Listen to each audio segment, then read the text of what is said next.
Pumunta ako sa isang job interview sa isang restaurant kung saan pinapagluto kami ng isang putahe para matanggap. Dalawa kami. Kailangan ko ang trabahong ito dahil matagal na akong walang trabaho kaya desperado kong hinahalo ang aking kaldero ng sopas. Habang naghahalo, dumaan ang isa pang babae at natumba ang kaldero ko mula sa kalan. Natapon ang sopas ko sa sahig. Ang pagkain niya ay amoy masama kaya naiintindihan ko kung bakit niya gustong sirain ako pero sobrang galit pa rin ako. Tumawa siya. Sopas? Hindi pagkain yan. Tubig lang yan na may pampalasa. Ang ulam ko para sa chef ay talagang kawili-wili. Tumingin ako at nakita ang magarang ulam niyang isda. Sa kasamaang palad, mukhang masarap nga ito. Napabuntong hininga ako at lumuhod para magsimula ulit. Nagawa kong makahanap ng sapat na sangkap para muling simulan ang sopas ko.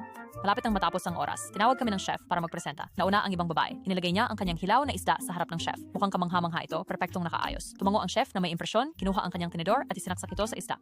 Nginuya siya ng dahan-dahan, mukhang nasiyahan at kumbinsido akong nawala na ang trabaho. Pero biglang nagbago ang kanyang mukha. Napunta ang kanyang kamay sa kanyang tiyan. May mali sa pagkain ito. Namutla ang kanyang mukha.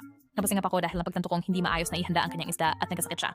Tumakbo siya papunta sa banyo. Mukhang galit ang isa pang babae. Ang arte niya. Bumalik ang chef na pinupunasan ng kanyang bibig. Tinuro niya ito. Walang mali sa putahe ko. Ayos lang. Tingnan mo. Kinuha niya ang kanyang tinidor at kumain ng sarili niyang isda. Hindi siya pinansin at tumingin sa akin. Pakiusap, sabihin mo mas maganda ang sayo. Ipinagmamalaki kong inilagay ang aking sopas sa harap niya. Tiningnan niya ito. Sumipsip. Kumalma ang kanyang mukha. Uminom siya ulit. Naubos niya ang buong sopas at hindi ko mapigilang ngumiti. Siya ay huminga ng malalim. Ito ang eksaktong kailangan ko pagkatapos ng kanyang putahe para pakalmahin ang aking tiyan. Tinanggap ka na. Nga bago pa ako makapagsalita, inilagay ng babae ang kanyang kamay sa kanyang tiyan. Mukha siyang nahihilo. Kinain mo rin ba ang pangit mong isda? Tumango siya, kaya itinulak ko ang aking mangkok ng sopas sa kanya. Kahit papaano, ang tubig na may pampalasa ay hindi nagdudulot ng food poisoning.